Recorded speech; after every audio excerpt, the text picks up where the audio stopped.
Bonjour, mon livre s'est ouvert au hasard là. On est au XVe siècle. Bettencourt Jacques Coeur. On est aux îles Canaries. Gadifer et les Guanches accueillent Bettencourt. Comme quoi l'émission, ça ne date pas d'hier, hein, puis on pourrait remonter encore plus loin. Aujourd'hui, on va prendre le bateau, traverser la mer pour aller évangéliser. Juste avant de partir, je tombe aussi sur ça.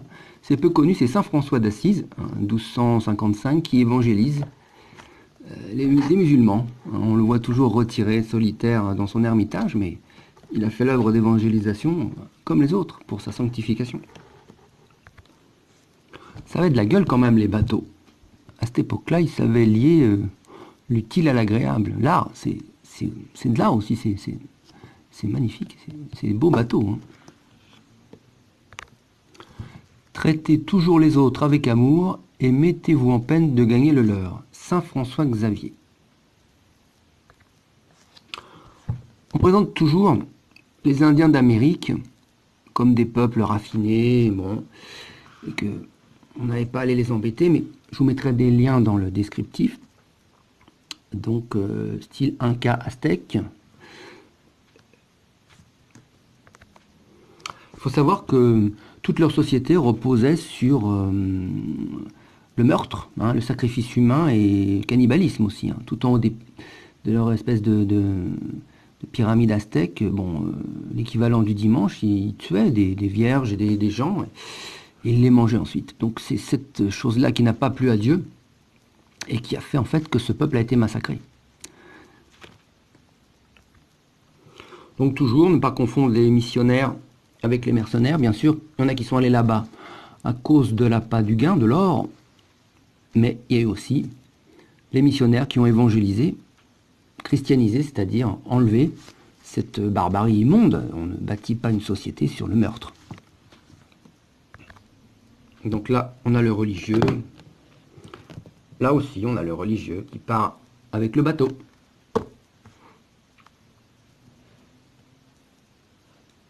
Et la croix du Christ. Donc Cortés, Montezuma, roi des Aztèques, le travail d'évangélisation. On n'a pas fait un voyage chronologique, mais plutôt thématique, pour comprendre ce mouvement d'évangélisation sur toute la Terre, et voir qu'il y avait les mêmes caractéristiques partout. Et c'est pourquoi Dieu a voulu répandre sa parole. Par exemple, là, c'est Monseigneur Augoire, donc on est en 1800, bien plus tard. Donc là, on est au Congo, et on l'appelait l'évêque des anthropophages. Donc on retrouve, voilà, les anthropophages, on retrouve ces mêmes pratiques de cannibalisme ou de sacrifice humain ou de sorcellerie. Exactement comme beaucoup plus tôt avec les Aztèques ou les Incas de Cortés.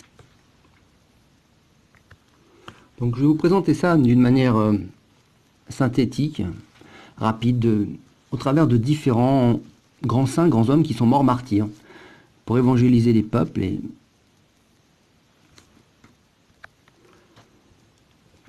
les amener à des mœurs chrétiennes.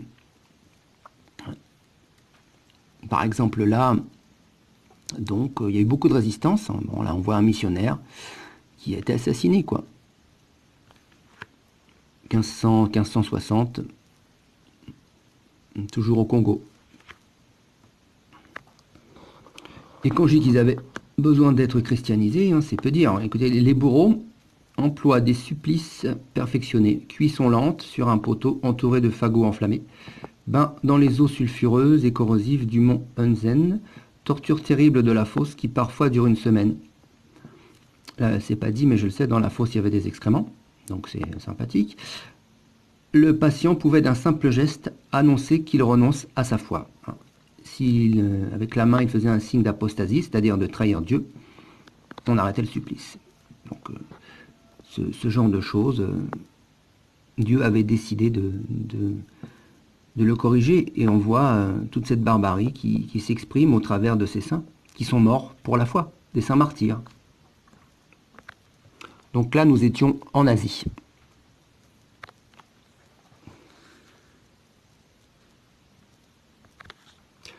Là, on change d'endroit. Nous sommes en Indochine française et on retrouve les mêmes martyrs pour la foi. Voilà, le missionnaire était supplicié sur le poteau. Ici en Chine, le premier prêtre chinois martyrisé en 1801. André Kim. Avec le truc là. Voilà, en Asie française, le martyr d'André.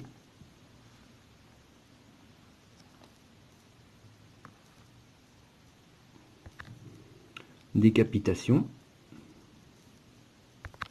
Ici, toujours l'Asie, le père Théophane Vénard dans sa petite prison, là, juste avant son exécution.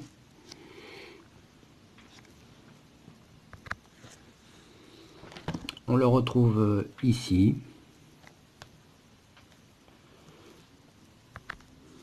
Mort, martyr pour la foi catholique. Toujours couper la tête, c'est un peu comme les suppliciés musulmans dans d'autres pays. Ils aimaient beaucoup couper la tête, hein, décidément. Toujours les missions d'Extrême-Orient. Le père Pébor est aussi très connu. Donc là, il y a un crucifix en bas et on lui demandait de le piétiner et il a refusé. Donc on l'a suspendu par les pouces, hein, et les premières tortures. Puis bon, à la fin, ils ont fini par le tuer puisqu'il a refusé de trahir Dieu. Il a refusé d'apostasier le Christ. À la rue du Bac, à Paris, il y a la salle des martyrs, des missions.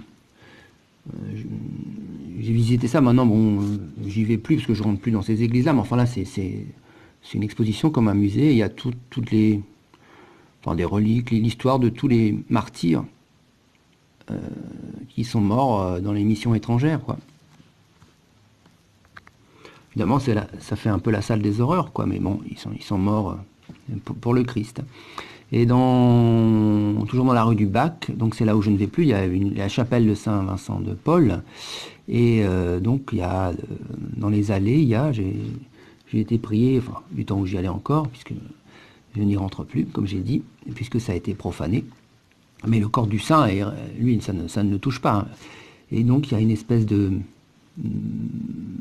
reliquaire où il est dedans, et avec deux bras sur les côtés en métal, avec des bougies rouges, et bon, c'est assez impressionnant de prier sur les reliques d'un martyr.